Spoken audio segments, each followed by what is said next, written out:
Hello everybody, welcome back to my YouTube channel again. During our last video, we kind of identify and distinguish between some type of common error that we may create for our client when we make a treatment plan, for when we're creating a plan for the client. Sometimes we think it's successful, but there is some issue in terms of how we deliver the treatment to the client, and we may experience a lot of misconception. So that's about the misconception, how the client can perceive, and also client can also have very high expectation about how their treatment should be, and we kind of discuss about this as well. So today we're going to continue to go over some terminology which can have some impact on our treatment for the client and how client receptive to the treatment in terms of our effort and in terms of our experiences.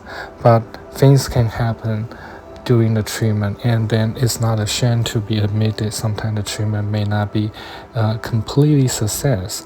There is some trial and error. That's why we continue to modify our treatment plan in order to satisfy and have a better outcome for our client. So let's begin with a placebo effect. So placebo effect is pretty simple. A lot of doctors will use this terminology to help their patient maybe provide some sort of a medication which is a placebo. It's not the real medication, but if the client feels that was the medication that they're taking, so they will take it regardless and they will feel much better. And listen to the mental health treatment too, we can have psychiatrists kind of provide some sort of medicine. I'm not quite sure if that's legal or not ethical, but that's the terminology. I just want to give you an example. So they can kind of give some sort of they can put in control group and non-control group, and then you can find out if that placebo effect will help in the client. And some people may feel, oh my god, because they don't know that those are not real pill, and they took it and they feel much better, right? So that's placebo effect. And then the next one I want to talk about is selective attribution. So selective attribution, pretty simple explanatory. Like a lot of clinician will trying to utilize their risk factor to improve their therapy outcome, especially the therapist. But sometimes that's called selective attribution, because not one success will equal to the other type of success. So it's more like a selective bias. You kind of go through the process of thinking that this type of treatment will work for your client, and that can cause a lot of early termination to your client, because the client may just drop off on your treatment without knowing it. They probably just tell you, okay, I don't need treatment anymore. So a lot of clinicians can make those type of error during their treatment, and that's something that you probably have to be very aware of. And then the next thing I want to talk about is regression to the mean. So think about regression, meaning that client's treatment effort has been continually decline, right? That's regression to the mean. And in terminology of a regression to the mean, we are thinking about what goes up to the point will eventually goes down. Whatever goes down to the point will eventually goes up again. But remember, this is not a stock market, right? Even though we're providing a treatment, but yes, mathematically speaking, that should be rational. But unfortunately, this is with the it's a treatment with the patient, with your client. So you cannot thinking that the client may get better once they go downhill to the point that, there's no point to go down, and you're thinking the symptoms may go up, back up. Their progression in the future of their diagnosis, since the focus seems to be in a positive direction. But unfortunately, that's not true to different clients, and it doesn't mean that your treatment goes up to the top and then must goes down. Sometimes the patient can graduate from your program and then don't ever have to come back to a clinic. And sometimes the patient can exhibit unstable wave of the treatment outcome. So that is one of the mistakes the clinician can make, regression to the mean. And the next thing is a confirmation bias. It's pretty simple.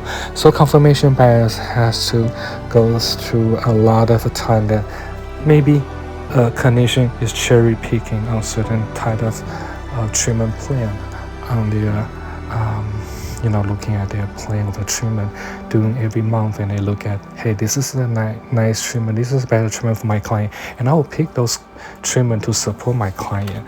But unfortunately, that's not a way you deal with your client, nor to work on your treatment plan.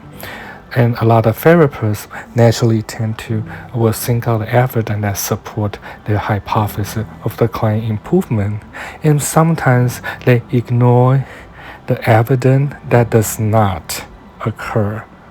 They may sometimes perceive the error association between their therapy practice to relating to the sub-consequences of the client's improvement. So this is a possibility that we can make a mistake on the confirmation bias. So those are kind of important things to kind of know and be to be look out for when you provide those type of treatment to your client. And a lot of time we also feel like a practice setting has to be perfect. If we put into the control group and non-control group, we may think and it's necessary to provide a certain treatment, but there's no absolute treatment for your client, right?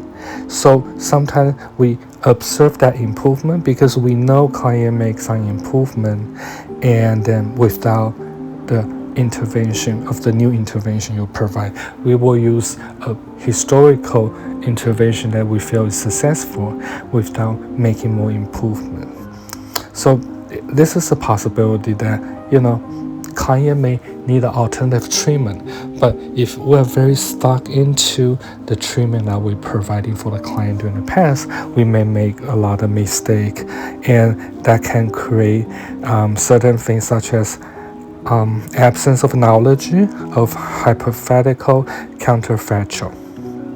So those type of inability to know what will have occurred in the absence of the treatment is critical, because sometimes we're so confident that treatment is already a success, and then when clients suddenly relapse, we cannot find out the reason, and that causes the inability to know what is wrong with the treatment.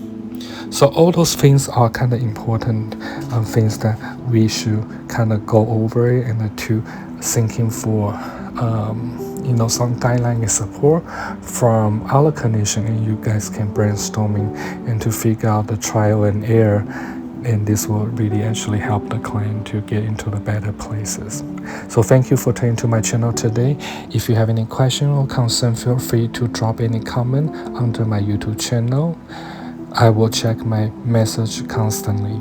Thank you so much for tuning to my channel today. I wish you have a great evening, and I will see you again at the next video.